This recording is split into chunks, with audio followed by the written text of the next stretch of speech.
Some of us finding it tough to get married. It's true. It is a challenge. I've always said it was easier to marry when we knew less people. Now, do you know why it's difficult to get married?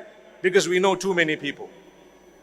You might laugh at me. It's a fact. You know too many. Your standards are up the roof. Go to paradise and you'll still be looking for that person.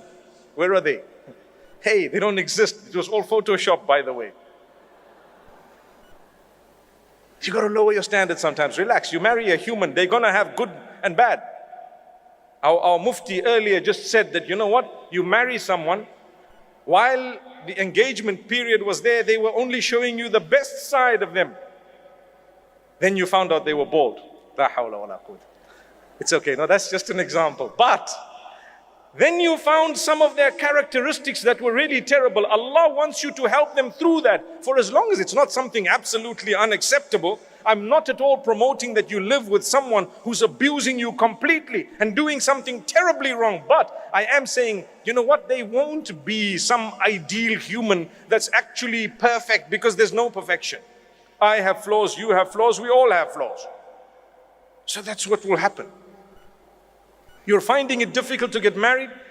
There will come a day, on condition that you keep trying and you connect with Allah and you don't worry about how old you are. People say, so rude, so rude, so rude. You're past your sell-by date. I mean, do I look like a box of drink or something? You're past your sell-by date. How could you say that to someone? How dare you say that? You could have married early and perhaps your marriage may not have worked. And here is a person, they may not be married at the age of 40, but they're going to marry someone such that they will never regret the long wait. They will forget that we waited so long. Don't worry, that heart, Allah will not break it beyond a certain point. You have to be strong. You have to believe. You have to have faith. You have to have conviction that Allah is going to solve my problem. He brought me on earth. If Allah Almighty feeds and caters for the ant that I cannot see, do you really think He's going to miss you and I? He missed me, but He got the ant under my feet. It's impossible. He has your back. Allah knows you exist. He knows you personally. And He knows everyone personally. He knows your problems, your difficulties, your hardships. He knows everything. But He plans things only that He wants to see if you come closer to Him or if you go away. So therefore, notice how some people, when they get a lot, they turn away from Allah. And others, when they get a lot, they turn towards Allah.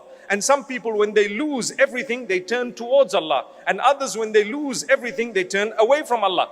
There is nothing uniform. It just depends on you. That is why when we talk of the hearts, what did I say at the beginning here? I said the only one who can cure your heart is the Maker.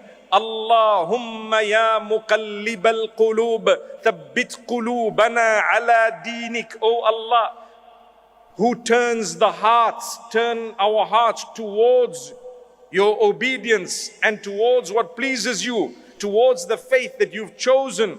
What does that prove? It proves that our hearts are in the hands of Allah. He turns them as He wishes. Allah turns them as He wishes. So turn to Allah. And therefore with Allah you will be strengthened. You will forget the days of suffering and struggles.